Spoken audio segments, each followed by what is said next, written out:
ကြွလာကြကုန်သောဆရာတော်နဲ့တကွတန်ဃာတော်အရှင်သူမြတ်များဓမ္မမိတ်ဆွေပါအပေါင်းတို့ခမညာယနေ့ကျေးမပြုလုပ်သည့်အခမ်းအနားမှာယရဏလင်္ကာရကျောင်းဆောင်အမှတ်3ကျောင်းလွတ်ပူဇာအလှတော်မင်္ဂလာနှင့်သင်္ကန်းလှမ်းဆောင်စက်ရည်တွင်ရေချိုးဆောင်ကုလီကမ်းများရည်သက်ကြအလှတော်မင်္ဂလာအခမ်းအနားဖြစ်ပါတယ်ဖေဟာဒီအခမ်းအနားကိုအစီအစဉ်၈ရက်ဖြင့်ကျင်းပပြုလုပ်သွားမှာဖြစ်ပါတယ်ဖေဟာအစီအစဉ်၁ရနမောတတ၃ညရွတ်ဆို၍အခမ်းအနားဖွင့်လှစ်ခြင်းအစီအစဉ်၂ရဆရာတော်ထံမှ၅ပါးသီလခံယူစောင့်တည်ခြင်းအစီအစဉ်၃ပရိတရားတော်မြတ်နာယူခြင်းအစီအစဉ်၄လူဝဲပစ္စည်းများဆက်ကလျှောက်ထားခြင်းလူအစီအစဉ်၅လူဝဲပစ္စည်းများဆက်ကလှူဒန်းခြင်းနှင့်ယရဏလင်္ကာရကျောင်းဆောင်၃နှစ်ထပ်ကျောင်းဆောင်သင်္ကန်းလှမ်းဆောင်ရေချိုးဆောင်ကုလီကမ်းများနှင့်ပတ်သက်သည့်အချက်အလက်များအားဆက်ကလှူဒန်းခြင်းအစီအစဉ်၆ရေစက်ချအနုမောဒနာတရားနာယူခြင်းအစီအစဉ်9ရေစက်သုံးချအမြပေးဝေခြင်းအစီအစဉ်10ဗုဒ္ဓသာသနာစီရန်တိတ်တု3ကြိမ်ရွတ်ဆို၍အခမ်းအနားကိုရုပ်သိမ်းခြင်းဖြစ်ပါတယ်ဖေဟာယခုအစီအစဉ်1ရနမောတတ3ကြိမ်ရွတ်ဆို၍အခမ်းအနားကိုဖွင့်လှစ်ပေးပါရန်ယူသည်စွာလျှောက်ထားအပ်ပါသည်ဆရာတော်အရှင်သူမြတ်ဖေဟာနမောတတဘဂဝါတောအရဟတောသမ္မာသမ္ဗုဒ္ဓတ္တနမောတတဘဂဝါတောအရဟတောသမ္မာသမ္ဗုဒ္ဓတ္တနမောတတဘဂဝါတောအရဟသုံးကြိမ်မြောက်အောင်ဘုရားယရဏတရားယရဏသံဃာယရဏယရဏမြတ်သုံးပါးတို့ကိုအယုအသေးအလေးမြတ်လက်ဆုံမိုး၍ရှိခိုးပူဇော်ပူမျော်မှန်လျှော့ကြောပါ၏ရှင်ဘုရားေပါကတ်3ပါးရပြည့်10ပါးယန္တိမျိုး5ပါးဝရတိတရား4ပါးယတနာတရား5ပါးတို့မှာခါခါတိတ်ကင်းလွန်ငြိမ့်သည်ဖြစ်၍မတရားကိုတရားဒီကံအတော်မြတ်ကိုရပါလို့ဤရှင်ဘုရားဤသို့ရှိကိုပူဇော်ဘုမြော်မန်လျှော့ကြောရသောတက္ကိစ္စဂရဝကောင်းမှုကုသိုလ်ကံစေတနာတို့ကြောင့်အနိဋ္ဌဘေဒံယမခတ်သိင်ကင်းလွန်ငြိမ်းချသည်သာဖြစ်၍မိမိတို့အလိုရှိအပ်တောင်းတအပ်သောဆုတို့သည်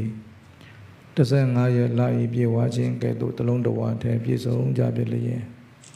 မဘုံနိဗ္ဗာန်သို့ရောက်ကြောင်းအကျဉ်းကောင်းကိုမြတ်မောဘဝ၌ပင်ကျင့်ကြံကြိုးကိုအားထုတ်နိုင်ကြသောသူတော်ကောင်းများဖြစ်ကြပါစေအဟံဗန္တိတိတရဏိနာတဟတိတရဏိနာတဟပင်စသီလံပင်စသီလံသမာဓိယာမိသမာဓိယာမိဒုတိယံပိဒုတိယံပိအဟံဗန္တိအဟံဗန္တိတိတရဏိနာတဟတိတရဏိနာတဟပင်စသီလံပင်စသီလံသမာဓိယာမိသမာဓိယာမိတတိယံပိအဟံဗန္တိတိတရဏိနာတဟပင်စသီလံသမာဓိယာမိအရှင်ဘုရား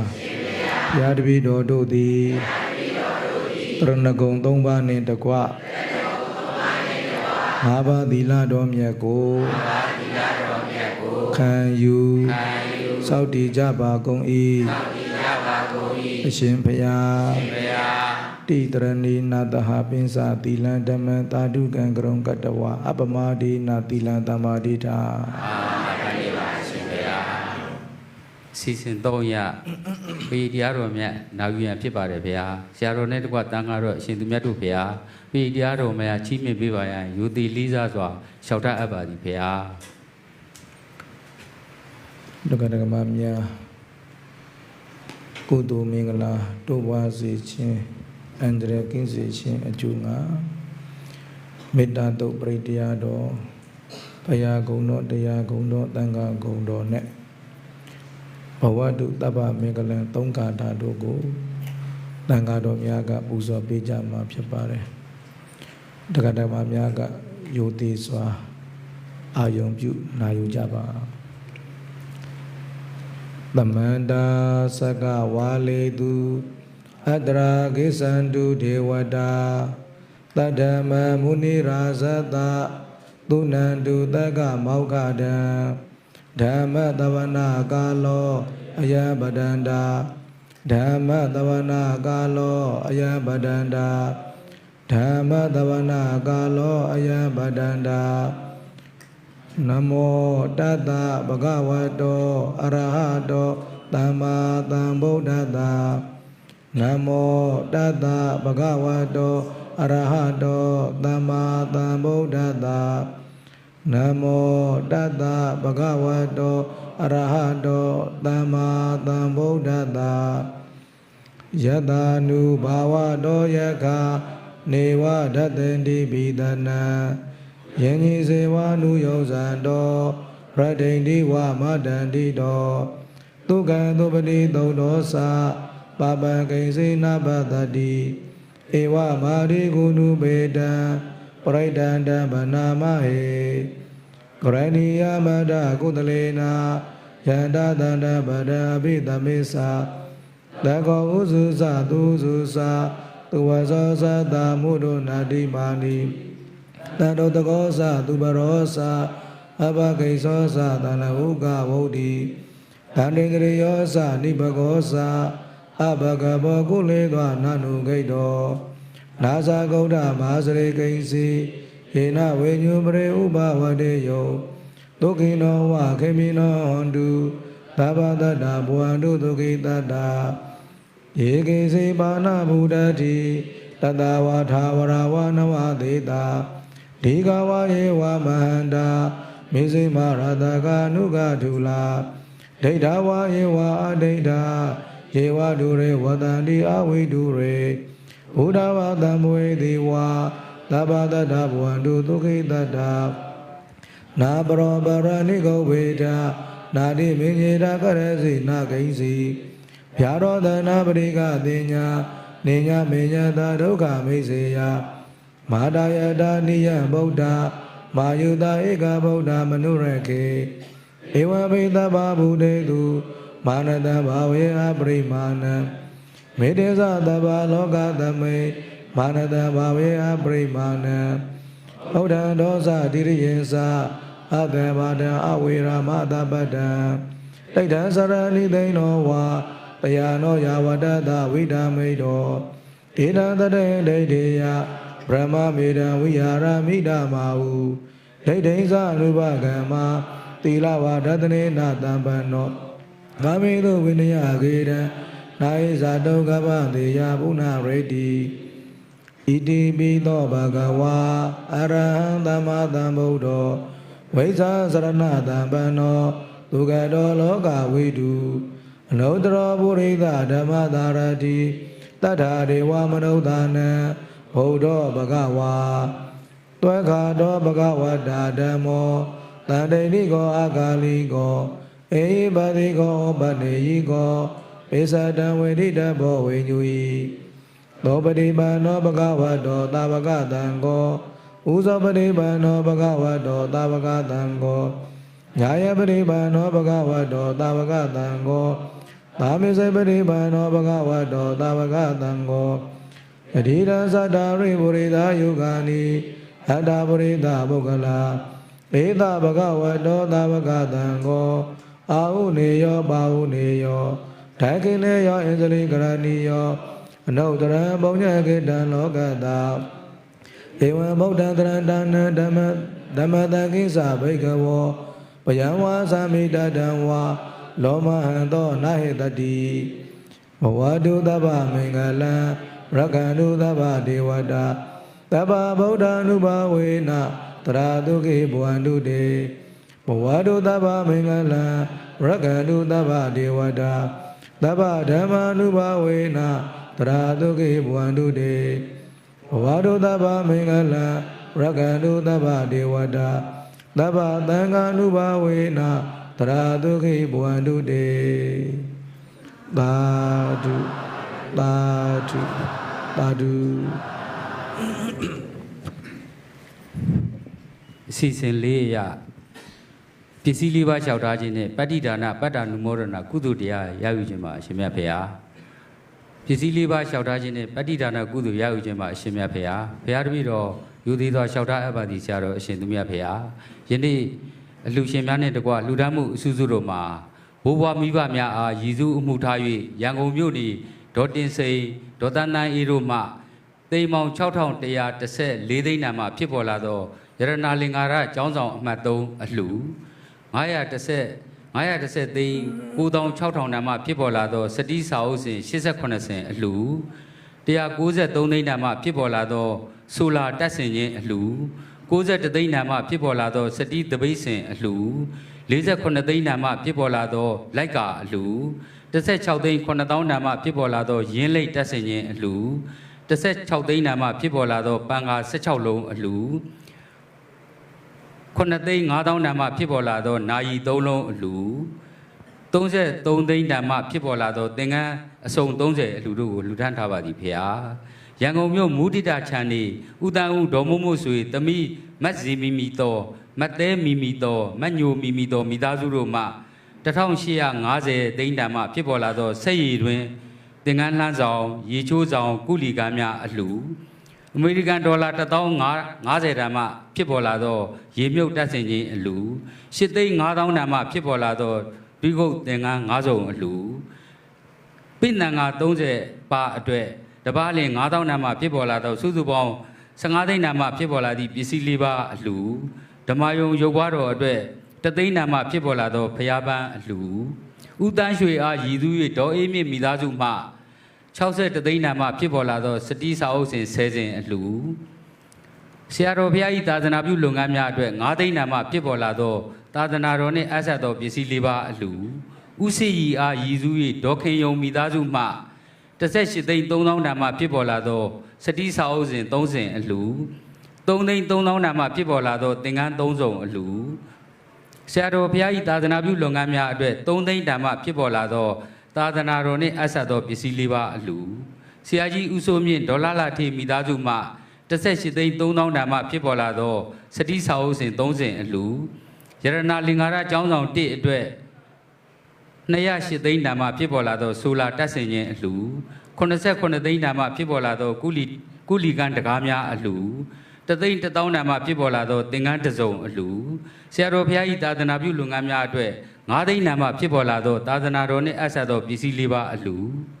ဦးအေးဟန်ဒေါ်လှမြင့်တွေသမီးမတ်ဟန်အိန္ဒြေတွေတာမောင်မိုးပြည်စုံဟန်မိသားစုတို့မှ6သိန်း6000 9000တန်မှဖြစ်ပေါ်လာသောမြေပဲစီတန့်အလှူ9သိန်း3500တန်မှဖြစ်ပေါ်လာသောတဘာဝပြားရည်ပလင်း40အလှူဦးမောင်မောင်ဦးဒေါ်ပြုံးပြုံးလွင်တာမောင်ရဲဟိတ်ဆက်သမီးမတ်ခင်ဖြူစင်မိသားစုတို့မှ18သိန်း3000တန်မှဖြစ်ပေါ်လာသောစတိစာအုပ်စဉ်30အလှူပရဏဂရအဆောင်1နဲ့2အတွက်သိန်း50တန်မှဖြစ်ပေါ်လာသောစမ်းရှိတ်အမိုးအလှူ6သိန်းတန်မှဖြစ်ပေါ်လာသော stand solar battery ပန်ကာ3လုံးအလှူဥကျော်ဆွေဒေါ်မြင့်မြင့်ဆန်းသမီးမတ်ခိုင်တန်နာဆွေမတ်ထက်နန္ဒာဆွေမိသားစုတို့မှ12သိန်း2000တန်မှဖြစ်ပေါ်လာသောစတိစာအုပ်စဉ်2ဆင့်အလှူပရဏဂရအဆောင်3နဲ့4အတွက်သိန်း50တန်မှဖြစ်ပေါ်လာသောစမ်းရှိတ်အမိုးအလှူတသိန်း1000တန်မှဖြစ်ပေါ်လာသောသင်္ကန်းတစုံအလှူဆရာတော်ဘုရား၏သာသနာပြုလုပ်ငန်းများအတွက်2သိန်းတန်မှဖြစ်ပေါ်လာသောသာသနာတော်နှင့်အဆက်သောပစ္စည်း၄ပါးအလှူဦးအေးနိုင်ဒေါ်ချိုချိုရှိန်တာမောင်ကောင်းမြတ်နိုင်သမီးမနှင်းတိရိနိုင်မိသားစုမှတသိန်း1000တန်မှဖြစ်ပေါ်လာသောသင်္ကန်းတစုံအလှူဦးမြတ်သူဆိုမှ6သိန်း1000တန်မှဖြစ်ပေါ်လာသောစတိစာအုပ်စဉ်10ဆင်အလှူဦးနေသူဆိုဒေါက်တာတင်စာခိုင်မိသားစုမှ18သိန်း3000တန်မှဖြစ်ပေါ်လာသောစတိစာအုပ်စဉ်3ဆင်အလှူဒေါ်ဇာချီတိမ့်သိမ့်ဆိုမှ6သိန်း1000တန်မှဖြစ်ပေါ်လာသောစတိစာအုပ်စဉ်10ဆင်အလှူဒုတက်တဲ့အုံမာဆိုမှ6သိန်း1000တန်မှဖြစ်ပေါ်လာသောစတိစာအုပ်စဉ်10ဆင်အလှူမတ်ဇင်မီမီတော်မှ6သိန်း1000တန်မှဖြစ်ပေါ်လာသောစတိစာအုပ်စဉ်10ဆင်အလှူဦးကြီးမောင်ဒေါ်ညွန့်ဤတို့အားရည်စူး၍ဒေါ်တင်နိုင်မှ6သိန်း1000တန်မှဖြစ်ပေါ်လာသောစတိစာအုပ်စဉ်10ဆင်အလှူဆရာမဒေါ်တန်းတန်းအေးနှင့်တပည့်များမှ6သိန်း1000တန်မှဖြစ်ပေါ်လာသောစတိစာအုပ်စဉ်10ဆင်အလှူဒေါ်အေးတန်းဦးမြင့်တန်းဒေါ်ခင်သက်တင် မိသားစုတို့မှ6သိန်း1000နာမှဖြစ်ပေါ်လာသောစတိစာအုပ်စဉ်တစ်ဆင့်အလှ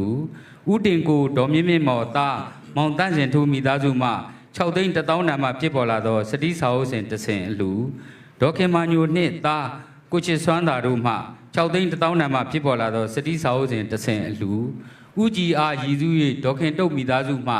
6သိန်း1000နာမှဖြစ်ပေါ်လာသောစတိစာအုပ်စဉ်တစ်ဆင့်အလှဥမြင့်နိုင်ဒေါ်တန်းတန်းဆိုးမိသားစုမှ6သိန်း1000နာမှဖြစ်ပေါ်လာသောစတိစာအုပ်စဉ်တစ်ဆင့်အလှဥမျိုးလွင်ဥဒေါ်အေးသွယ်မိသားစုမှ6သိန်း1000နာမှဖြစ်ပေါ်လာသောစတိစာအုပ်စဉ်တစ်ဆင့်အလှဖခင်ကြီးဦးလာညွန့်အားရည်စူး၍မိခင်ကြီးဒေါ်ဝင်းတို့အားအမှုထားပြီးဒေါ်အေးသက်ဝေမှ6သိန်း1000နာမှဖြစ်ပေါ်လာသောစတိစာအုပ်စဉ်တစ်ဆင့်အလှ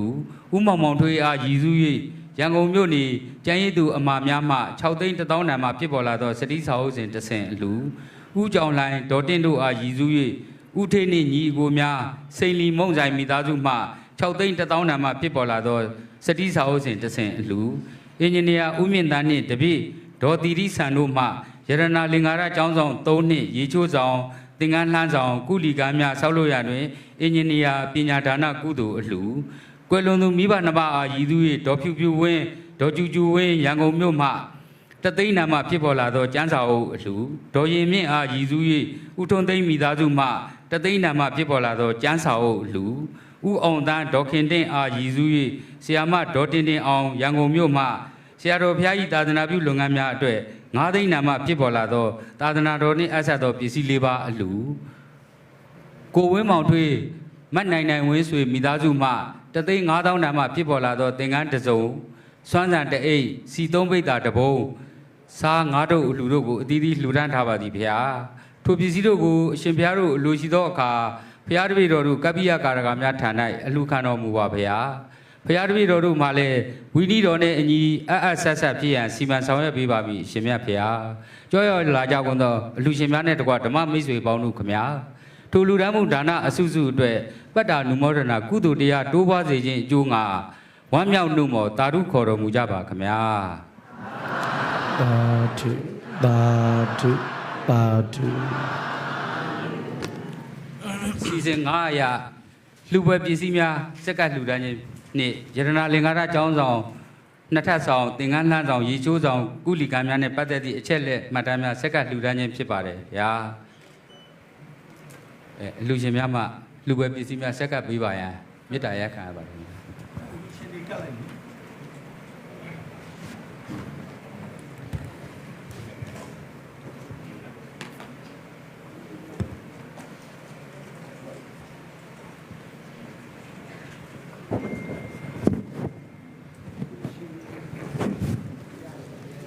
အားလုံးတာဓုခေါ်လိုက်ရအောင်တာ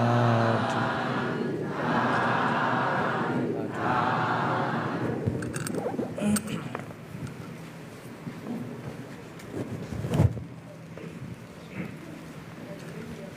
အားလုံးတာဓုခေါ်ပေးကြပါခင်ဗျာ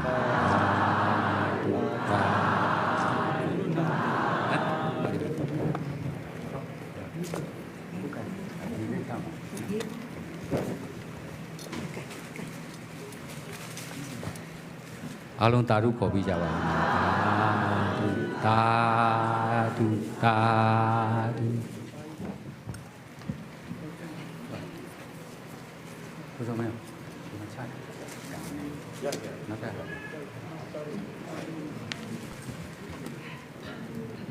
တာဓုတာဓုတာဓု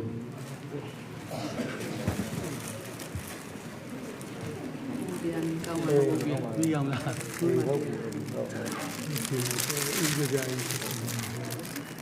တာဓုတာဓုတာဓ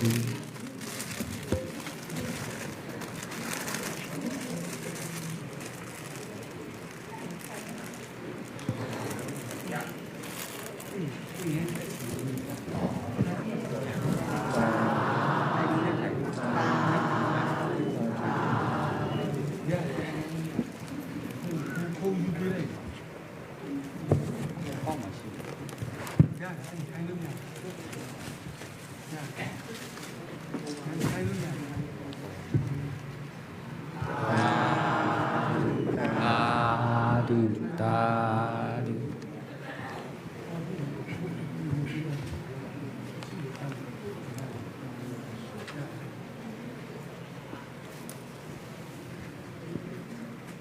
သာ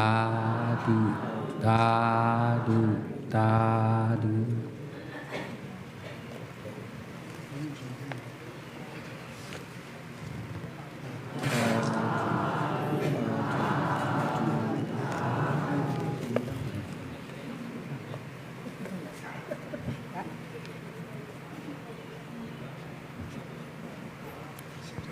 ဖြစ်လို့လား ရှိတယ်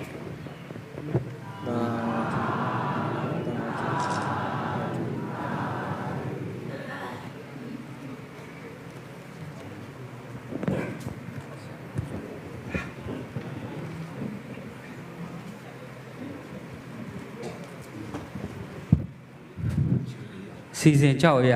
လှူဒန်းမှုအစူးစုတို့အတွက်အနုမောဒနာတရားနောက်ယူရန်ဖြစ်ပါတယ်ဗျာဆရာတော်အရှင်သူမြတ်ဗျာလှူဒန်းမှုအစူးစုအတွက်အနုမောဒနာတရားဟောကြားပေးပါရန်ယိုသည်လေးစားစွာလျှောက်ထားအပ်ပါသည်ဆရာတော်အရှင်သူမြတ်ဗျာ ဒီနေ့ကြောက်လာကြတဲ့အလူရှင်များနဲ့တကွဓမ္မမိတ်ဆွေများကိုယတနာလင်္ကာရကျောင်းဆောင်အမှတ်3ကျောင်းတို့ပူဇာကုသိုလ်မင်္ဂလာကိုအကြောင်းပြုပြီးတော့အနုမောဒနာတရားအနေနဲ့မိဇိမာနိကေမိဇိမာပဏ္ဏတပါဠိတော်မှာလာရှိတဲ့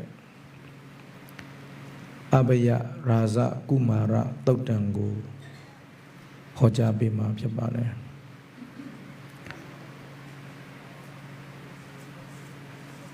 အဘယရာဇကုမာရသုတ်တံဆိုတာမြတ်စွာဘုရားရဲ့ဂုဏ်တော်၉ပါးထဲကသုကတ္တဂုဏ်တော်ကိုပေါ်လွင်စေတဲ့သုတ်တံတရားတစ်ပုဒ်ဖြစ်ပါတယ်သုကတ္တဂုဏ်တော်ဆိုတာဘုဇနုတက္ကမတွေတည်ထားပြီးဖြစ်တဲ့အတိုင်းကောင်းသောစကားကိုဆိုတော်မူသောမြတ်စွာဘုရားကောင်းသောစကားကိုဆိုတော်မူသောမြတ်စွာဘုရားသုကတ္တဂုဏ်တော်ဒီနေ့ကမှစုတ်ကက်ကာလလို့ပြောရမှာပဲပေါ့နော်လူတွေရဲ့အသက်တန်းတွေဟာတဖြည်းဖြည်းနဲ့တိုးလာပြီးတော့လောဘတွေကအာကြီးလာတယ်ဒေါသတွေကအာကြီးလာတယ်လောဘဒေါသအာကြီးသည့်အလျောက်ကာယကံစောင့်စည်းမှုအားနည်းလာတယ်ဝစီကံစောင့်စည်းမှုတွေအားနည်းလာတယ်မလုံတဲ့နာတွေလုံမိတတ်ကြတယ်မပြောတဲ့စကားတွေပြောမိတတ်ကြတယ်ဒီတော့ဦးဇင်းတို့ကိုပြန်ပြီးတော့ဆင်ခြင်လို့ရအောင်နှလုံးသွင်းလို့ရအောင်ဒီကနေ့မြတ်စွာဘုရားရဲ့သုကတ္တဂုဏ်တော်ကိုပေါ်လွင်စေတဲ့အဘယရာဇကုမာရသုတ်တံတရားဒေသနာတော်ကိုနာယူမသားကြရမှာဖြစ်တယ်ပေါ့မြတ်စွာဘုရားရှင်ဝေလုံအကြောင်းမှာတရင်သုံးနေတဲ့အချိန်ပေါ့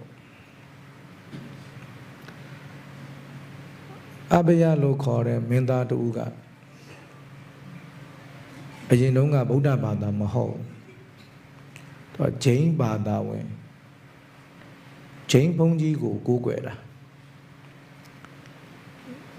ရှိကတုန်းကတော့ဂျိန်းလို့မခေါ်ဘူးနိဂန္ဓနာတဗုဒ္ဓဒီလိုခေါ်တာနိဂန္ဓနာတဗုဒ္ဓဒီဘက်ခေတ်မှာကြတော့ဒါဂျိန်းဘာသာဆိုပြီးတော့ပြောကြတယ်ပေါ့ယနေ့ချိန်ဒီအိန္ဒိယမှာအဲ့ဒီဂျိန်းဘာသာကအထင်ရှားရှိနေတုန်းပါပဲအဝေးအစားမဝက်ဘူးမိမွေတိုင်းဖမွေတိုင်းနေကြတဲ့ခိုင်းတခိုင်းဖြစ်တယ်ဆိုတော့ဒီအဘယလို့ခေါ်တဲ့မင်းသားဟာအဲ့ဒီဂျိန်းဆရာကြီးကိုကိုးကွယ်စိတ်ကပ်တယ်တနေ့တော့အဲ့ဒီမင်းသားကသူကိုးကွယ်တဲ့ဂျိန်းဆရာကြီးစီကိုတွားရောက်ဖူးမြော်ကြတော့တယ် ဒီတော့ဂျိန်းဆရာကြီးကမင်းသားကိုပြောတယ်မင်းသားယဟန်ဂေါတမစီကိုတွားပြီးတော့ဆွဆွဲတဲ့စကားတစ်ခုကိုပြောရမယ်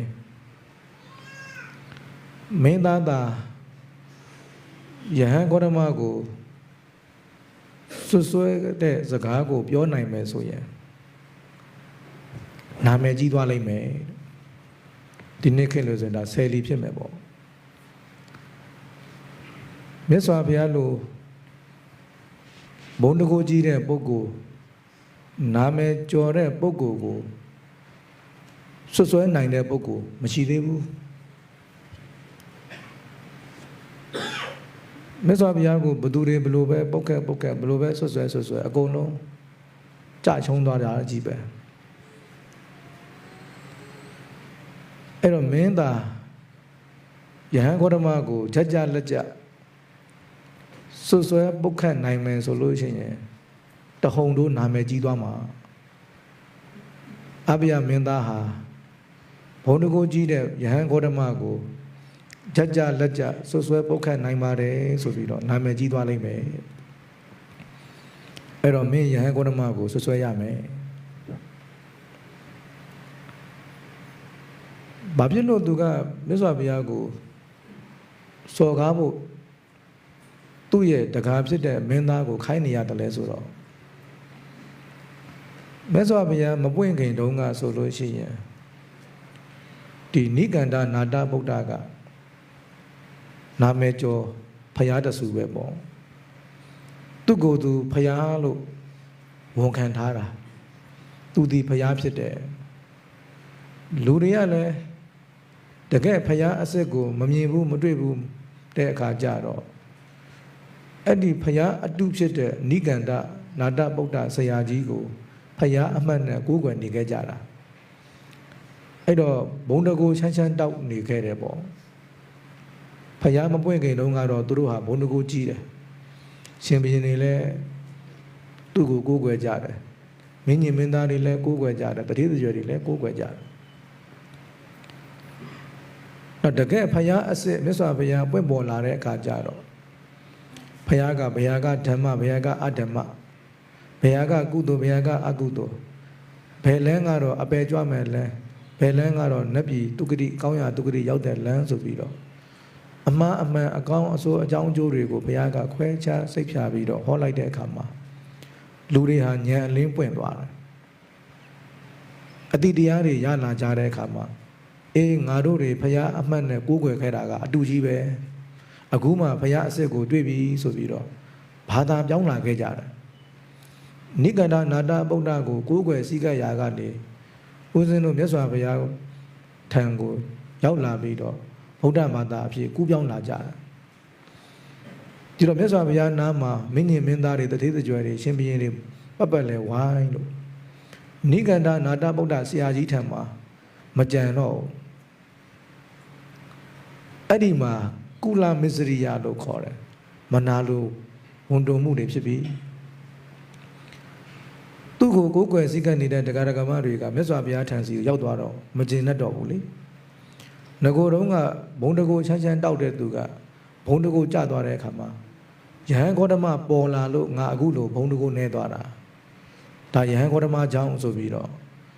ဖယားအပေါ်မှာမကျင်တဲ့ဘက်နဲ့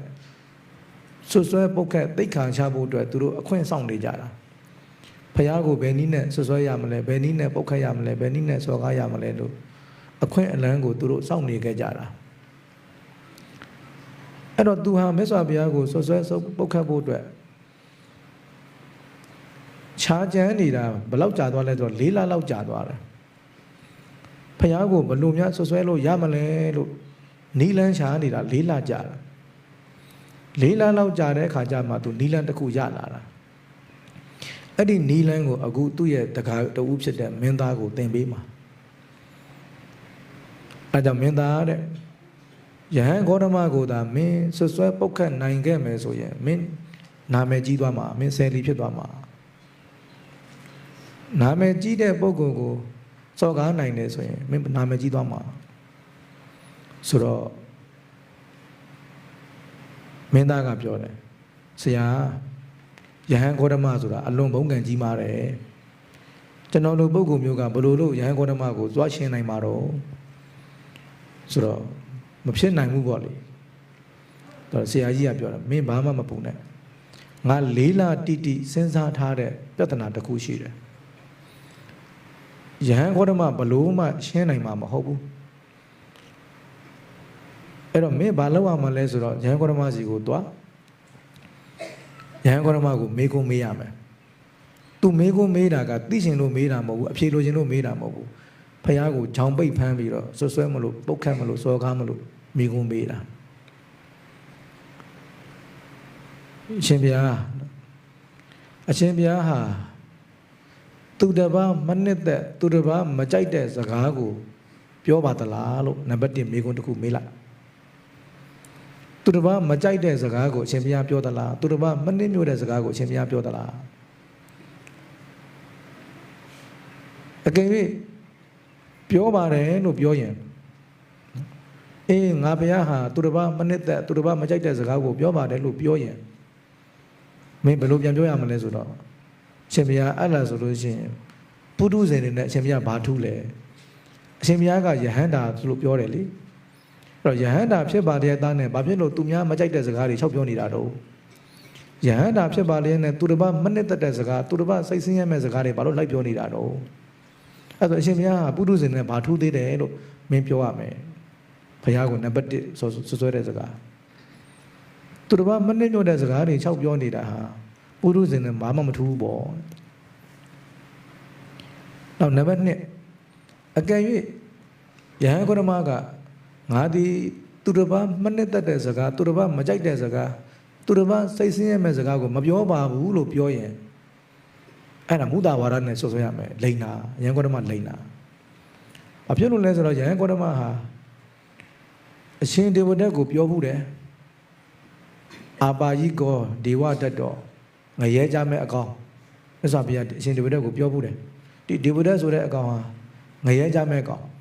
နေရယိကောဒေဝတတ်တော်နော်ငရဲကြမဲ့ကောင်အပေကြမဲ့ကောင်ကပ္ပထောဒေဝတတ်တော်ကဘာပတ်လုံးငရဲမှာခံရမဲ့ကောင်အတ္တိကိစ္စဒေဝတတ်တော်ဘလို့မှကူစားလို့မရတဲ့ကောင်မြတ်စွာဘုရားပြောဘူးတယ်အရှင်ဒေဝတက်ကိုဒီဒေဝတက်ဆိုတဲ့ပုဂ္ဂိုလ်ဟာငရဲသွားမဲ့ကောင်းပါကွာငရဲမှာကဘာပတ်လုံးခံရမဲ့ကောင်းပါကွာဘလို့မှကုစားလို့မရတဲ့ကောင်းပါကွာလို့ဘုရားပြောဘူးတယ်အဲ့တော့ဘုရားရဲ့အဲ့ဒီစကားကြောင့်အရှင်ဒေဝတက်ဟာအကြီးအကျယ်စိတ်ဆင်းရဲဘူးတယ်အရှင်ဒေဝတက်စိတ်နှလုံးမသာမရာစိတ်ဆင်းရဲဖြစ်ခဲ့ဘူးတယ်ဒါကြောင့်မြတ်စွာဘုရားဟာသူတစ်ပါးမနစ်မြို့တဲ့စကားကိုမပြောဘူးပါဘူးလို့ပြောရင်အဲ့ဒါလိန်တာပဲအဲ့တော့မြတ်စွာဘုရားကိုမင်းယဟန်ဂေါတမကိုမုဒ္ဒဝါဒနဲ့ဆွဆွဲဘုရားကိုဂျောင်ပိတ်ဖမ်းတာနော်ပြောပါတယ်လို့ပြောရင်လည်းပုထုဇဉ်နဲ့ဘာထူးသေးလဲလို့ဆွဆွဲခံရမယ်သူတစ်ပါးမနစ်သက်တဲ့စကားကိုမပြောပါဘူးလို့ပြောပြန်ရင်လည်းလိန်နာမုဒ္ဒဝါဒပဲဆိုပြီးတော့ဆွဆွဲခံရမယ်မလွတ်အောင်ဒါလူလေးလစဉ်းစားထားတဲ့ပြဿနာဘုရားကိုစော်ကားဖို့အတွက်နော်လေးလတိတိစဉ်းစားထားတာဘယ်လောက်ထိအကုသိုလ်များမလဲလေးလလုံးလုံးဘုရားကိုဘယ်လိုဆွဆွဲမလဲဘယ်လိုဆွဆွဲမလဲသူစဉ်းစားနေတာအကုသိုလ်တွေဘယ်လောက်များမလဲဆွဆွဲမှာအကုသိုလ်ဖြစ်တာမဟုတ်စဉ်းစားနေကြတဲ့ကသူ့မှာအကုသိုလ်တွေဖြစ်နေပြီဘုရားကိုစော်ကားဖို့အတွက်ကြံစီကြတဲ့ကသူ့မှာအကုသိုလ်တွေဖြစ်နေပြီအဲ့တော့သူ့ရဲ့အစွန်းမလွတ်တဲ့မေးခွန်းပေါ့နော်မင်းသားတဲ့အဲ့ဒီမေးခွန်းကိုသွားမေး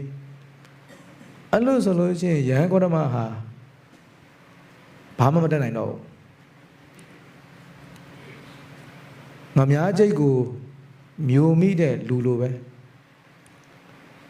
ထွေးလို့လည်းမရမျိုးချလို့လည်းမရငါများချိတ်ကိုမျိုးမိတဲ့သူကထွေးလို့လည်းခက်တယ်ထွေးဖို့လည်းခက်တယ်မျိုးချဖို့လည်းခက်တယ်အဲ့ဒီလိုပဲယဟန်ဂေါတမလည်းပဲသူတို့မှမနစ်သက်တဲ့စကားကိုပြောပါတယ်ဆိုရင်လည်းပုထုဇဉ်နဲ့ဘာမှမထူးဘူးလို့ပြောခင်ရမယ်သူတို့မှမနစ်သက်တဲ့စကားကိုမပြောပါဘူးဆိုရင်လည်းမုဒ္ဒဝါဒနဲ့ဆွဆွဲခင်ရမယ်အဲ့နဲ့သူတပည့်လည်းအာရဝန္တာနဲ့မင်းသားလည်းပဲဟုတ်ပြီဒီလိုဆိုရင်ယဟန်ဂေါတမကိုဆွဆွဲလို့ရပြီဆိုအာရဝန္တာနဲ့ဖယားကိုအပြစ်တင်ရှင်တဲ့စိတ်တွေအားကြီးပြီးတော့ချက်ချင်းပဲထသွားတယ်အာဆရာကြီးအဲ့လိုဆိုရင်သွားမယ်ဘုန်းเจ้าကိုဥချက်ချင်းသွားမယ် အဲ့နဲ့ချက်ချင်းပဲမြတ်စွာဘုရားတရေသုံးတဲ့ဝေလူအောင်အကြောင်းကိုလိုက်သွားပြီးတော့ဘုရားရှေ့ကိုရောက်ဘုရားရှေ့ကိုရောက်တော့သူစဉ်းစားရတယ်ပေါ့ညနေဆောင်လေးဖြစ်နေပြီနေဝင်ခါနီးနေပြီဒီမေခွန်းဟာငါဆရာလေးလာတိတိစဉ်းစားထားတဲ့မေခွန်းအဲ့တော့လေးလာတိတိစဉ်းစားထားတဲ့မေခွန်းကိုယဟန်ဂေါတပဖြေမယ်ဆိုလို့ရှိရင်အချိန်လုံလောက်မှာမဟုတ်ဘူးနေဝင်တော့မယ်မိုးချုပ်တော့မယ်လေးလာစဉ်းစားထားတဲ့မေခွန်းကိုယဟန်ဂေါတမဖြေနိုင်မှာမဟုတ်ဘူးအဲ့တော့ငါအခုမမေးသေးဘူးနောက်နေ့မှမေးမယ်အဲ့တော့အိမ်ကိုပင့်ပြီးတော့ယဟန်ဂေါတမကိုမေးမယ်အဲ့တော့မြတ်စွာဘုရားကိုစွန့်စားပင့်တယ်အရှင်ဘုရားမနှက်ပြန်တပည့်တော်အိမ်ကိုအရှင်ဘုရားအပါဝင်၄ပါးစွန့်စားကြပါသူစွန့်စားပင့်တာကတရားနဲ့ကြည်ညိုလို့ပင့်တာမဟုတ်ဘူးဖယားကိုဆွဆွဲမလို့ပုတ်ခတ်မလို့စော်ကားမလို့စွန့်စားပင့်တာရည်ရွယ်ချက်ကောင်းကောင်းနဲ့ပင့်တာမဟုတ်ဘူးမကောင်းတဲ့ရည်ရွယ်ချက်နဲ့ပင့်တာအကုသိုလ်တွေနော်အဲ့တော့စိတ်ထားမမှန်ကန်ရင်လုံးသမျှဟာအကုသိုလ်ကြီးပဲပြောသမျှအကုသိုလ်ကြီးပဲစာပေထဲမှာပြောတာရှိတယ်နိမျိုးစေ့မမှန်ဘူးခါတဲ့မျိုးစေ့တမာမျိုးစေ့ဟာခါတဲ့အမျိုးဂွေးတောင်ပင်ဟာလည်းခါတဲ့အမျိုးအဲ့တော့အဲ့ဒီခါတဲ့အပင်ကိုစိုက်လိုက်တယ်ဆိုရင်သူ့ရဲ့အရွက်တွေလည်းခါတယ်အသီးတွေလည်းခါတယ်တပင်လုံးခါနေတာဘာဖြစ်လို့လဲဆိုမျိုးစေ့ကိုယ်တိုင်ကအခါမျိုးဖြစ်နေလို့အခါမျိုးကထွက်လာတဲ့အရွက်တွေအသီးတွေအပွင့်တွေကလည်းခါမှာပဲနိအဲ့တိုင်းပဲရည်ရွယ်ချက်မမှန်ကန်တဲ့အခါကျတော့စိတ်ထားမမှန်တဲ့အခါကျတော့သူ့ရဲ့တွေးသမျှလှုပ်သမျှပြောသမျှအားလုံးဟာအကုသိုလ်မျိုးစေ့မမှန်အောင်အခုလည်းမြတ်စွာဘုရားထံကိုသွားတယ်ဆိုတာကြည်ညိုလို့သွားတာမဟုတ်ဘူးဆွဆွဲစော်ကားဖို့သွားတာအကုသိုလ်အိမ်ကိုစောစားပင့်တာလည်းပဲကြည်ညိုလို့ပင့်တာမဟုတ်ဘူးဘုရားကိုဆွဆွဲပုတ်ခတ်ဖို့ပင့်တာအကုသိုလ်တရားလို့ပင့်တာမဟုတ်ဘူး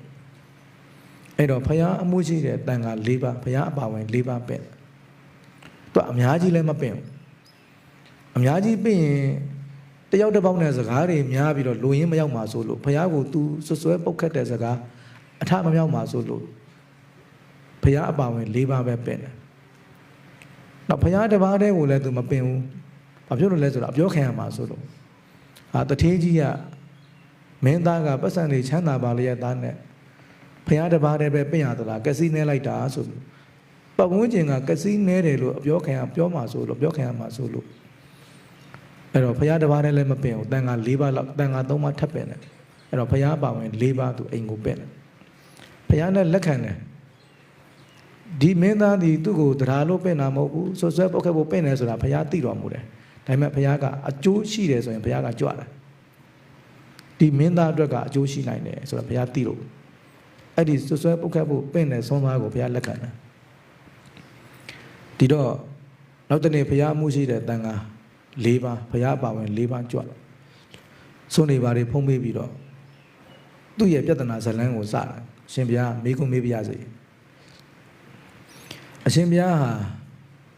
သူတစ်ပါးမနစ်မြို့တဲ့စကားသူတစ်ပါးမကြိုက်တဲ့စကားသူတစ်ပါးစိတ်ဆင်းရဲစေမဲ့စကားမျိုးကိုပြောပါသလား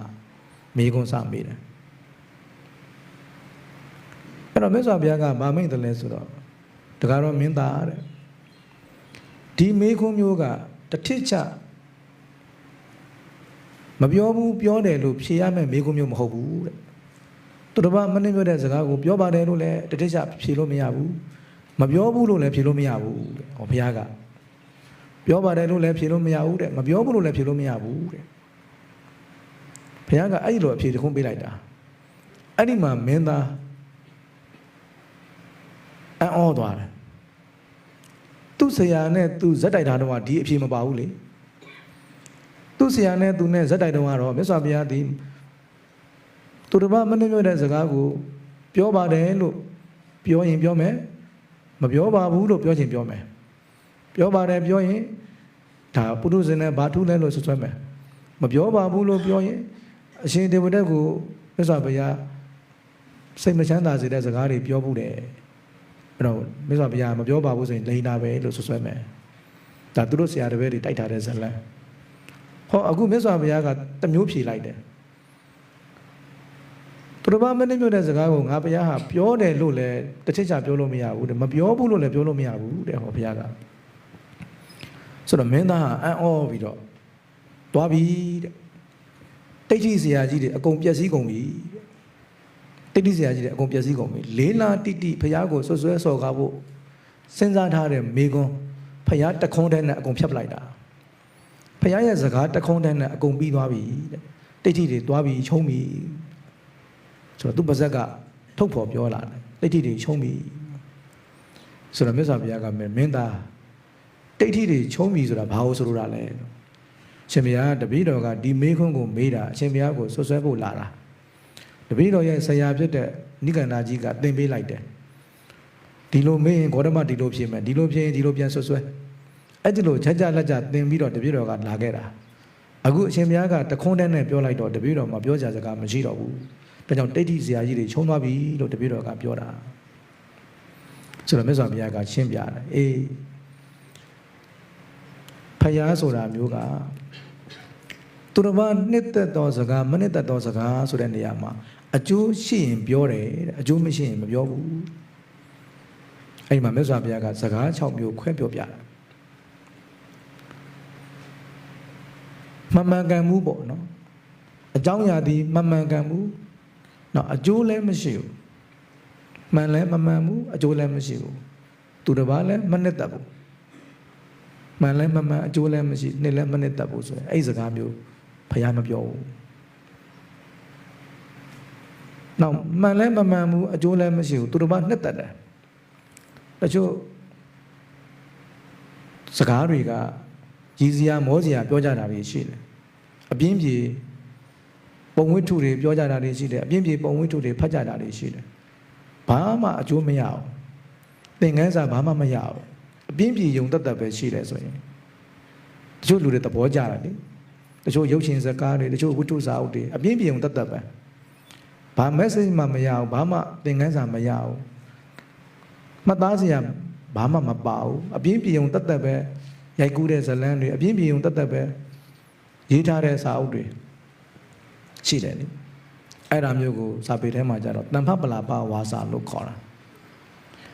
ဘုရားယဟန္တာတွေဟာအရဟတမဉ္ဇဉ်နဲ့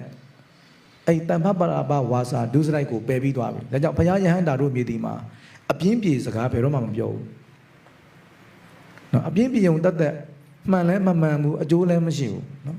မမှန်ဘူးအကျိုးမရှိဘူးအပြင်းပြေုံတတ်တဲ့စကားဘယ်တော့မှမပြောဘူးဒါလည်းတရားဓမ္မတွေမှတ်သားစရာအတူယူစရာကောင်းတယ်ပေါ့အဲကြောင့်မမှန်ဘူးအကျိုးမရှိဘူးသူတို့ဘာတွေဘလောက်ပဲနှစ်သက်နေပါစေဘလောက်ပဲနော်စိတ်ချမ်းသာပါစေမမှန်ဘူးအကျိုးမရှိရင်ဘုရားမပြောဘူးနောက်တစ်ခုကကြတော့မှန်တော့မှန်တယ်မှန်တော့မှန်တယ်အကျိုးမရှိဘူးသူတို့ဘာမနှစ်သက်ဘူးမှန်တယ်ဘလို့အကျိုးမရှိဘူးမနှစ်သက်ဘူးဒါလည်းဘုရားမပြောဘူးအဲကြောင့်ဘလောက်ပဲမှန်နေပါစေအကျိုးမရှိရင်ဘုရားမပြောဘူးဒါလည်းဥစ္စလောတရားဓမ္မတွေတူယူစရာကောင်းတယ်ဒီဘက်ခေတ်မှာတချို့သောပုဂ္ဂိုလ်တွေကငါမှန်နေတာကိုပြောမှာပဲဆိုတော့မှန်တိုင်းပြောရတာမဟုတ်ဘူးဆိုတာကိုသတိထားစရာကောင်းတယ်နော်မှန်နေပေမဲ့အကျိုးမဲ့ရင်အကျိုးမရှိရင်ဘာလို့ပြောနေကြမှာလဲဒါမြတ်စွာဘုရားတို့မြတ်ဒီမှာဘလောက်ပဲမှန်နေပါစေတဲ့အကျိုးမရှိရင်မပြောပါဘူးအဲ့တော့မှန်တယ်အကျိုးမရှိဘူးသူတစ်ပါးနှစ်သက်တယ်မပြောပါဘူးဘလောက်ပဲသူတစ်ပါးနှစ်သက်ဘလောက်ပဲမှန်နေအကျိုးမရှိရင်ဘုရားမပြောဘူးအဲကြောင့်မှန်တယ်အကျိုးမရှိဘူးသူတစ်ပါးနှစ်သက်တယ်ဘုရားမပြောဘူးမှန်တယ်အကျိုးမရှိဘူးသူတစ်ပါးမနှစ်သက်ဘူးဘုရားမပြောဘူးနောက်စကားနှစ်ခွန်းမှန်လဲမှန်တယ်အကျိုးလည်းရှိတယ်သူတို့ဘာမနှစ်သက်ဘူးဘုရားပြောတယ်နှစ်သက်ခြင်းမနှစ်သက်ခြင်းတဲ့မှန်ဖို့လိုတယ်အကျိုးရှိဖို့လိုတယ်ဘုရားကအဲ့ဒီအကျိုးရှိခြင်းမရှိခြင်းကိုအဓိကထားတယ်မှန်တယ်အကျိုးရှိတယ်မနှစ်သက်ရင်လည်းဘုရားပြောတယ်ဦးဇင်းတို့မာဂန္ဒီမိသားစုကိုမြတ်စွာဘုရားတရားဟောတာကြည့်ပေါ့အဖေဖြစ်တဲ့ပုံနာကြီးကသူ့သမီးနဲ့မြတ်စွာဘုရားကိုပေးစားဖို့ကြိုးစားတာလေအဲ့တော့ဘုရားကဗာမိန့်တယ်လဲဆိုတော့ဒီအပုပ်ကောင်ကို ရှေးပြားကလေးနဲ့တော့မထိချင်ဘူးဒါမှန်သောစကားပဲလေနော်ဒီခန္ဓာကိုယ်ကြီးကအပုတ်ကောင်ပဲလေသူ့ရဲ့သမီးဟာဘယ်လောက်ပဲချောနေပါစေဘယ်လောက်ပဲလှနေပါစေတကယ်တော့အပုတ်ကောင်ပဲလေအပေါ်ကဦးဇင်းတို့အရေးပြားလေးအုပ်ထားတာပဲရှိတာအထက်မှာအယိုးတွေရှိတယ်အကြောတွေရှိတယ်အသားတွေရှိတယ်သွေးတွေရှိတယ်ဥသိမ်းဥမတွေရှိတယ်အပြင်ကအရေးပြားလေးပပလေးအုပ်ထားလို့သာလှတယ်ချောတယ်ဆိုတာဖြစ်နေတာအဲ့ဒီအရေးပြားကိုသာခွာကြည့်လိုက်ရင်လှတယ်ဆိုတာရှိကိုမရှိတော့ဘူးအဲ့တော့ဘုရားပြောတာအမှန်တရားပဲလေဒီအပုတ်ကောင်ကိုခြေပြားကလေးနဲ့တော့မထိချင်ဘူးလို့ဘုရားကတရားစကားပြောလိုက်တယ်မှန်သောစကားပဲအဲ့တော့အဲ့ဒီမှန်သောစကားကိုတမိဖြစ်သူမာဂန္ဒီယာမကြိုက်ဘူးလေမနစ်သက်ဘူးလေဒါပေမဲ့လည်းအကျိုးရှိတယ်ဘသူအကျိုးရှိလဲတော့အမေနဲ့အဖေဖြစ်တဲ့ပုံနာကြီးနဲ့အမေဖြစ်တဲ့ပုံလေးမကြီးတို့အနာဂံဖြစ်သွားတယ်လေအကျိုးရှိတယ်လေမှန်လဲမှန်တယ်အကျိုးလဲရှိတယ်ဘုရားပြောတယ်သမီးမနစ်သက်ပေမဲ့ဘုရားပြောတယ်အကျိုးရှိတာကိုအဲ့တော့မှန်လဲမှန်တယ်အကျိုးလဲရှိတယ်နှစ်လဲနှစ်သက်တယ်ဆိုရင်ပြောကြမလို့တော့ဘုရားပြောတာပေါ့အဲကြောင့်ဘုရားပြောတဲ့စကားဟာမှန်ရမယ်အကျိုးရှိရမယ်သူများကြိုက်ကြိုက်မကြိုက်ကြိုက်မှန်မှန်အကျိုးရှိမယ်ဆိုဘုရားပြောတယ်ပေါ့အေးဘလောက်ပဲမှန်နေပါစေအကျိုးမရှိရင်တော့ဘုရားမပြောဘူးတဲ့အဲ့တော့စကား6ခုမှာ2ခုဘုရားပြောတယ်ပေါ့မှန်အကျိုးရှိမနစ်သက်ဘုရားပြောတယ်မှန်တယ်အကျိုးရှိတယ်နော်မှန်တယ်အကျိုးရှိတယ်မနစ်သက်ဘုရားပြောတယ်မှန်တယ်အကျိုးရှိတယ်သူများနှစ်သက်တယ်လည်းဘုရားပြောတယ်ဒါဒုက္ကတဂုံတော်ပဲဒါဒီနေ့ခေတ်မှာဦးဇင်းတို့ဒကာဒကာမတို့အားလုံးအတူရမယ်ဂုံတော်တစ်ပါးဖြစ်တယ်ပေါ့ဒီနေ့ခေတ်မိမိတို့ရဲ့စိတ်ခံစားချက်အားလျော်စွာထုတ်ဖော်ပြောဆိုကြတဲ့စားတွေရေးကြတဲ့အခါမှာအကျိုးရှိမကြည့်ကိုမစင်စားတော့ဘူးခံစားချက်အတိုင်းပဲပြောကြခံစားချက်အတိုင်းပဲရေးကြတဲ့အခါမှာမလိုလားအပ်တဲ့အကုသိုလ်တွေဖြစ်ကြတယ်ပေါ့ဒါကြောင့်ခံစားချက်တွေကိုရှေ့တန်းမတင်ဘဲနဲ့မှန်ရဲ့လားအကျိုးရှိရဲ့လားဆိုတာကိုဒီနှစ်ချက်ကိုစဉ်းစားပြီးမှပြောတင်ပါတယ်ရေးတင်တယ်ပေါ့မှန်ရမယ်အကျိုးရှိရမယ်ပေါ့ဒါဒီနေ့ခေတ်တော်တော်သတိထားစရာကောင်းတဲ့အချက်တွေဖြစ်တယ်နော်အဲ့တော့မြတ်စွာဘုရားကအဲ့ဒီလိုစကား6မျိုးမှာ4မျိုးကိုငါဘုရားမပြောဘူး2မျိုးပဲပြောတယ်သူများနှစ်သက်သည်ဖြစ်စေမနှစ်သက်သည်ဖြစ်စေမှန်လဲမှန်မှန်အကျိုးလဲရှိတယ်ဆိုရင်ငါဘုရားပြောတယ်လို့ဘုရားကရှင်းပြတယ်ပြီးတော့ဘုရားကဥပမာလေးနဲ့ပြောပြတယ်ဒီမင်းသားရဲ့ရင်ခွင်ထဲမှာကလေးလေးပွေ့ထားတယ်သူကလေးပွေ့ထားတယ်ဆိုတာလဲအကြံနဲ့ပွေ့ထားတာသူတို့တချို့သောပုဂ္ဂိုလ်တွေဟာအလွန်လူလဲကြတာရှိတယ်အဲ့လိုဝါဒတွေဘာတွေပြိုင်တဲ့အခါမှာဆွေးနွေးတဲ့အခါမှာသူကနိုင်မဲ့သဘောရှိတယ်ဆိုအတင်းဖိပြီးပြောတာနိုင်မဲ့သဘောရှိတယ်ဆိုအပေါ်စီးကနေဖိပြောတာသူမနိုင်တော့ဘူးချုံးမဲ့သဘောထင်တယ်ဆိုရင်လက်ကလေးကစာအုပ်ကလေးဖတ်နေသလိုလိုပန်းမွင့်ကလေးကိုနမ်းနေသလိုလိုတခုခုကိုစားနေသလိုလိုသူမသိချင်အောင်ဆောင်ပြီးနေလိုက်တာသူချုံးတော့မဲ့ပုံစံပေါ်လာပြီဆိုရင်စာအုပ်ကောက်ဖက်လိုက်တယ်မသိချင်အောင်ဆောင်နေလိုက်တယ်ပေါ့အခုလည်းဒီမင်းသားကအကြံနဲ့ကလေးလေးကိုရင်ခွင်ထဲမှာပိုက်ထားတာသူကသာနိုင်ခဲ့မယ်ဆိုရင်ဘုရားကိုအပေါ်စီးကသူကပြောမှာအေး तू နိုင်မဲ့လက္ခဏာမရှိတော့ဘူးဆိုရင်တော့အဲ့ကလေးလေးကို तू ကပေါင်ကြောလေးကိုလက်ကလေးနဲ့လိန်လိုက်ပြီးတော့ကလေးကိုငိုအောင်လုပ်မှာကလေးငိုသွားလို့ရှိရင်ဟောဒီမှာကလေးငိုနေပြီစူးနေပြီကဲနောက်နေ့မှဆက်ဆွေးနေကြဆိုသူထပြန်မှာ तू ကလေးငိုတာကိုအကြောင်းပြပြီးထပြန်မှာ तू အကြံနဲ့ကလေးကိုပိုက်ထားတာအဲ့တော့မြတ်စွာဘုရားကလည်းအဲ့ကလေးကိုအကြောင်းပြပြီးတော့တရားထက်ဟောတယ်မင်းသားတဲ့မင်းသားရင်ခွင်ထဲမှာပိုက်ထားတဲ့ကလေးလေးမင်းသားရဲ့ပေါ်စာမှုကြောင့်ပဲဖြစ်ဖြစ်အထိန်တော်တွေရဲ့ပေါ်စာမှုကြောင့်ဖြစ်ဖြစ်ကလေးရဲ့ပါဇက်ထဲကိုဒုတ်ချောင်းကလေးဝင်သွားမယ်။အိုးချမ်းကွယ်ပဲ့အပဲ့တွေဝင်သွားမယ်လဲမျိုးမှာတစ်နေမယ်။မင်းသားဘာလုပ်မလဲ။အရှင်ဘုရားရဲ့ကို့သားလေးရဲ့ပါဇက်ထဲမှာဒုတ်ချောင်းဝင်နေတာပဲ။အိုးချမ်းကွယ်အပဲ့ဝင်သွားတယ်ဆိုရင်တပည့်တော်ကလေးကိုမလုံနိုင်အောင်ချုပ်ထားပြီးတော့တပည့်တော်ရဲ့လက်ညှိုးနဲ့ပါဇက်ထဲကိုအတင်းထိုးပြီးတော့ကော်ထုတ်မှာပါဘလောက်ပဲသွေးတန်ရဲရဲဖြစ်နေပါစေဘလောက်ပဲသွေးထွက်နေပါစေကလေးဘလောက်ပဲအော်ပါစေတပည့်တော်အဲ့ဒီဒုတ်ချောင်းကိုရအောင်ထုတ်မှာအဲ့ဒါဟာအဲ့ဒီကလေးကိုမတနာလို့မဟုတ်ဘူးတဲ့ကလေးပေါ်မှာတပည့်တော်မေတ္တာရှိလွန်းလို့ကလေးပေါ်မှာတပည့်တော်ကရုဏာဖြစ်လွန်းလို့မေတ္တာကရုဏာဖြစ်လွန်းလို့အဲ့ဒီကလေးရဲ့ပါဇက်ထဲမှာရှိတဲ့ ဒုတ်ချောင်းကိုသွေးတန်ရဲရဲနဲ့ရအောင်ထုတ်မှာပါအေးမင်းသားအဲ့ဒီတိုင်းပဲပေါ့တဲ့အဲ့ဒီတိုင်းပဲလောကမှာအကျိုးရှိမယ်မှန်လဲမှန်တယ်အကျိုးလဲရှိတယ်ဆိုရင်ငါဘုရားဟာသူများမနစ်သက်ပေမဲ့အဲ့ဒီစကားမျိုးကိုဟောတယ်ပြောတယ်သူများမနစ်သက်မကြိုက်ဘူးဆိုပေမဲ့လည်းအကျိုးရှိမယ်ဆိုရင်မှန်လဲမှန်မယ်ဆိုရင်ငါဘုရားပြောတယ်မြတ်စွာဘုရားကပြောတာခလေးဥပမာနဲ့မြတ်စွာဘုရားပြောတာဆိုတော့မင်းသားသဘောတွေကြနေတာလာတော့ကတော့မြတ်စွာဘုရားကိုဆွဆွဲမယ်တိုက်ခိုက်မယ်ပုတ်ခတ်မယ်ဆိုလာတာပဲဘုရားရဲ့အကြောင်းကျိုးစီလျော်တဲ့ဟောကြားချက်တွေကိုနာယူပြီးတော့သဘောတွေကြနေတာပြီးတော့အဲ့ဒီမှာ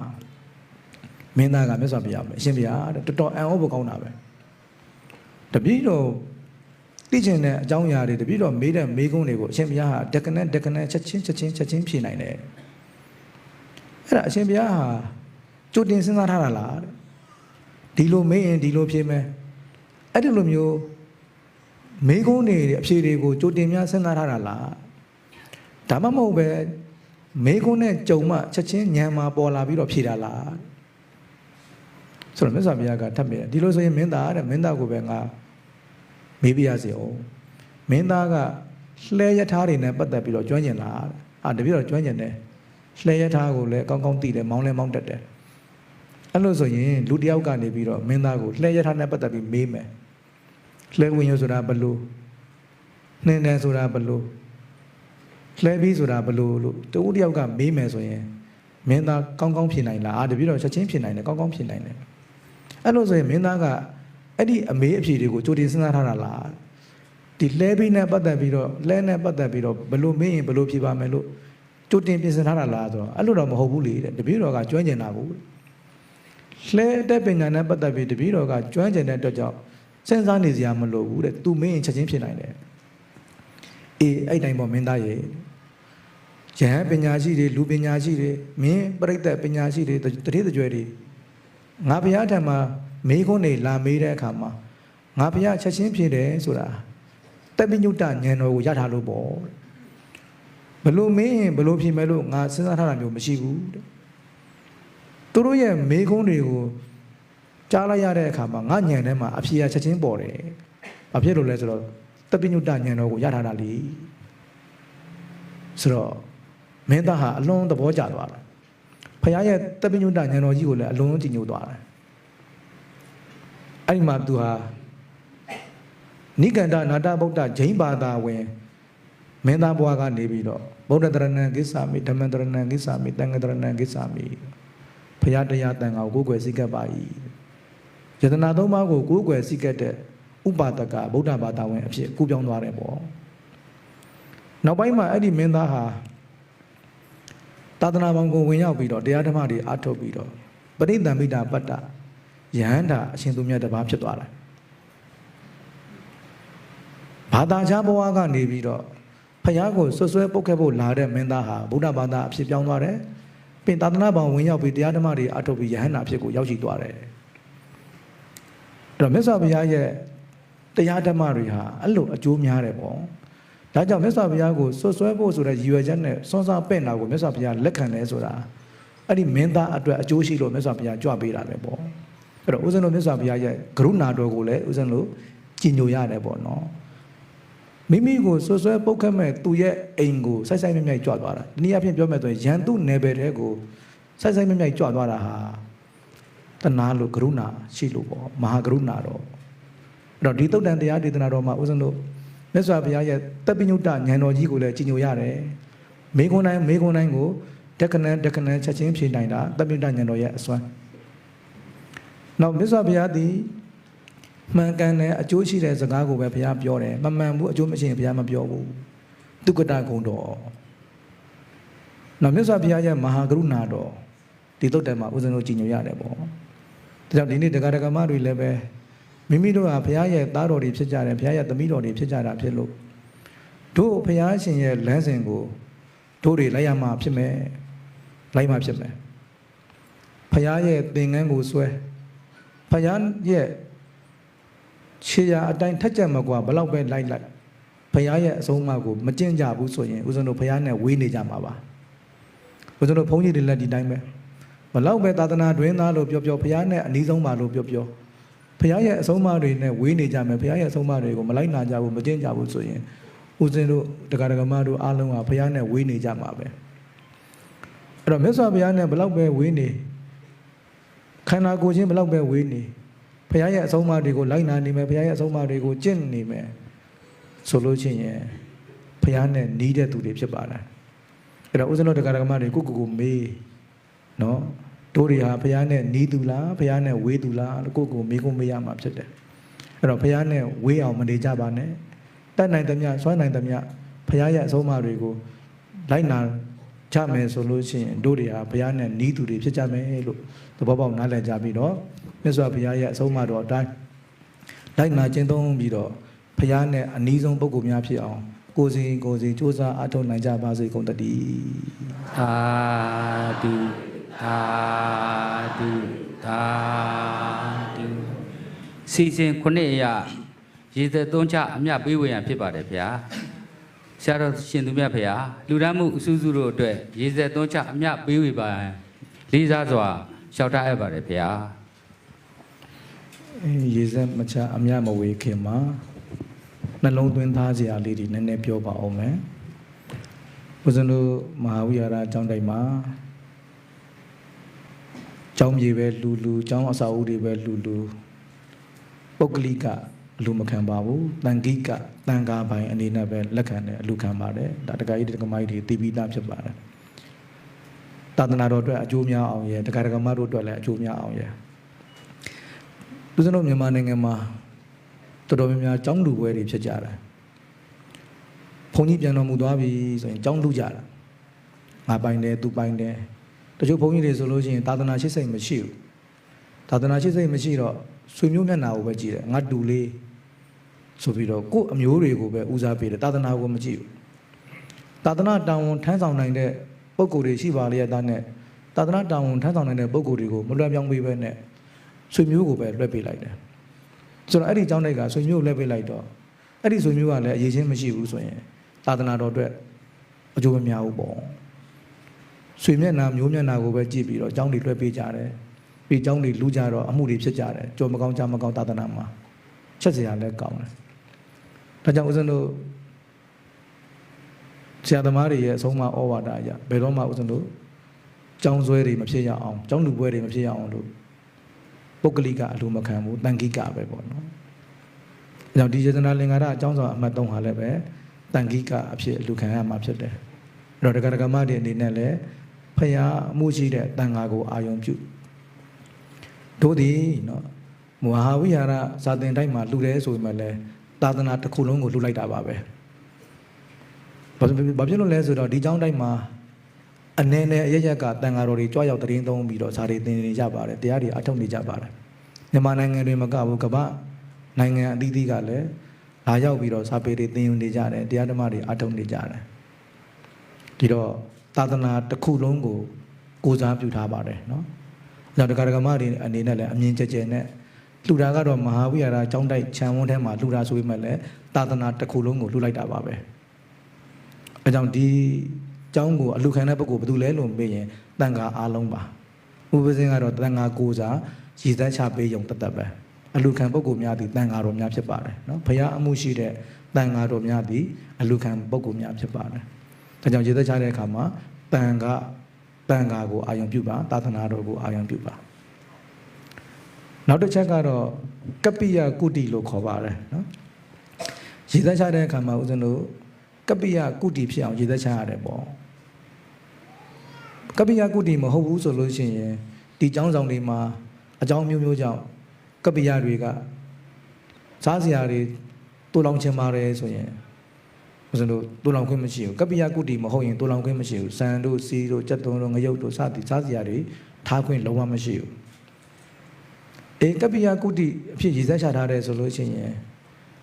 လိုအပ်လို့ဒီကျောင်းဆောင်တွေမှာဆန်းလေးခဏထားခြင်းပါတယ်ဆိုရင်ထားခွင့်ရှိတယ်ပေါ့စီတွေထားခြင်းပါတယ်ပဲအိတ်တွေထားခြင်းပါတယ်ဆိုရင်ထားခွင့်ရှိတယ်ပေါ့ဒါကြောင့်ကျောင်းဆောင်တွေရည်သက်ချတဲ့အခါမှာကပ္ပိယကုတိမြောက်အောင်ရည်သက်ချရတယ်ပေါ့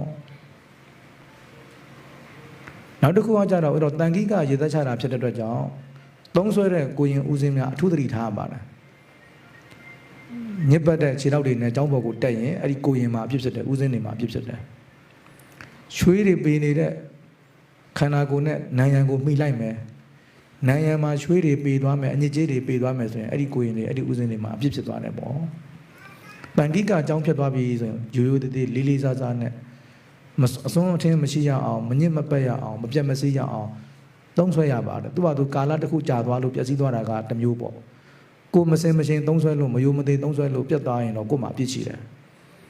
တချို့ကနေရာတွေမှာဆိုဘန္နာစားတောင်အယောတောင်ပြန်ပေးရတယ်ဘန္နာစားပြန်ပေးရတယ်ဘန္နာစားပေးတယ်ဆိုတာအယောပေးတာကိုပြောတာ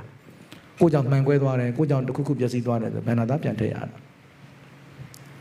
အဲ့တော့မဂ္ဂိကဖြစ်သွားပြီဆိုရင်တန်ဃာတော်များဘက်ကအထူးအလေးထားရပါတယ်အဲ့တော့တတိပေါ်ပြီးတော့သုံးဆွဲမိခဲ့လို့ရှိရင်အပြစ်လွတ်အောင်ဆိုပြီးတော့ဆရာတော်ဘုရားကြီးများကရေသက်ချတဲ့အခါမှာလဲတန်ဃာတော်များဒီခန္ဓာကိုယ်တို့ခန္ဓာကိုယ်နဲ့ဆက်ဆက်သောအရာတွေနဲ့ထိတွေ့ပြီးတော့ချမ်းချမ်းသာသာသုံးနိုင်ပါစေဆိုပြီးတော့ဆရာတော်ကြီးများကရေသက်ချတဲ့အခါမှာထက်ဆိုခိုင်းတာမျိုးတွေရှိတယ်ပေါ့တန်ဃာတော်များတတိမေ့ပြီးတော့အာဘမသိရအောင်လို့တတိပေါ်ပြီးအာဘမသိရအောင်လို့ထက်ဆိုရတာရှိတယ်ပေါ့နော်အဲဒါကြောင့်လေဒီဆရာတော်ဘုရားကြီးကဗာမိတ်တယ်လဲဆိုတော့ဝိနည်းမတက်ကျောင်းထိုင်လက်အာဘက်တန္တရာတဲ့အဲ့လိုဝီနည်းတွေနားမလဲပဲနဲ့ကျောင်းထိုင်တဲ့အခါမှာကျောင်းရည်သက်ချတာကိုလည်းကောင်းကောင်းမလုပ်တတ်မကင်တတ်အဲ့ခါကျတော့ကျောင်းဆောင်တွေကမအမဆက်တွေဖြစ်ကိုရင်တွေဥစဉ်တွေမှာအာဘက်တွေတင့်ဒါကြောင့်ဝီနည်းမတက်ကျောင်းထိုင်လက်အာဘက်တန္တရာဝီနည်းမတက်ပဲနဲ့ကျောင်းထိုင်ရင်အာဘက်တွေကအများကြီးပဲတန္တရာလဲနေတာအာဘက်တွေကဒါကြောင့်ဒီနေ့ရည်သက်ချတဲ့အခါမှာနံပါတ်1ဦးဇင်းတို့တန်ခါကုံကိုတန်ခါကိုအာရုံပြုပါနံပါတ်2ကပ္ပိယကုတိဖြစ်အောင်ရည်သက်ချမယ်နံပါတ်3ကတော့ဒါတန်ဃာတော်များချမ်းချမ်းသာသာသုံးနိုင်အောင်ရည်သက်ချမယ်ပေါ့ကဲအားလုံးလိုက်ဆိုကြရအောင်ဣမံဝိဟာရံကပ္ပိယကုတေကာတုံတံကတ္တဒေမဣမံဝိဟာရံကပ္ပိယကုတေကာတုံတံကတ္တဒေမဣမံဝိဟာရံကပ္ပိယကုတေကာတုံတံကတ္တဒေမဣမံဝိဟာရံယတနာလင်္ကာရကျောင်းဆောင်အမှတ်3ကိုကပ္ပိယကုတေကပ္ပိယကုတိကိုကာတုံပြုလုပ်ခြင်းငါတံကတ္တတံဃာတော်အားဒေမယိုသေးစွာလှူဒန်းကြပါကုန်၏အရှင်ဖယားကာယပฏิပတ်တေဟိဖုသိတ္တဝါယထာတုခံပရိဘုံဇထကာယပฏิပတ်တေဟိခန္ဓာကိုယ်နှင့်ဆက်ဆက်သောအရာဝတ္ထုတို့ဖြင့်ဖုသိတ္တဝါတွေ့ထိ၍ယထာတုခံချမ်းသာစွာပရိဘုံဇထသုံးဆွဲတော်မူကြပါဗျာကဲယေရှုခရစ်ကလိုက်ဆိုကြဤကုသိုလ်ဤဖို့ဘာကကိုမိဘဆရာတန်ဃာတော်အပေါင်းဘာယကာဒါယိကာမအပေါင်းနတ်အပေါင်းနှင့်တကွတတ္တဝါဟုသမျှတို့အားအမြပေးဝေကြပါကုန်၏အထူးသဖြင့်ကွယ်လွန်သွားသောဖခင်ကြီးဥဘိုးစောမိခင်ကြီးဒေါ်အေးခင်ဖခင်ကြီးဥတန်းရွှေဖခင်ကြီးဥမြင့်ဆွေမိခင်ကြီးဒေါ်သိန်းငွေတို့အားအမြပေးဝေကြပါကုန်၏အမြရကြ၍ကျမ်းမာကြသည်ချမ်းသာကြသည်ဝမ်းသာကြသည်ဖြစ်ကြပါစေသောအားလုံး ကြာကြာသမျှအမြအမြအမြယူတော်မူကြပါကုန်လောသာဓုသာဓုသာဓုအာလုံးကြာကြာသမျှအမြအမြအမြယူတော်မူကြပါကုန်လောသာဓုသာဓုသာဓုအာလုံးကြာကြာသမျှအမြအမြအမြယူတော်မူကြပါကုန်လောသာဓုသာဓုသာဓု အစီအစဉ်ရှေ့ရဗုဒ္ဓသာသနာစိရန်တိတ္တု၃ချိန်ရွတ်ဆို၍အခမ်းအနားကိုရုပ်သိမ်းခြင်းဖြစ်ပါတယ်ဗျာ ဗုဒ္ဓ ဗုဒ္ဓသာသနာစိရန်တိတ္တုဗုဒ္ဓသာသနာစိရန်တိတ္တုဗုဒ္ဓသာသနာစိရန်တိတ္တုသာဓုသာဓုသာဓု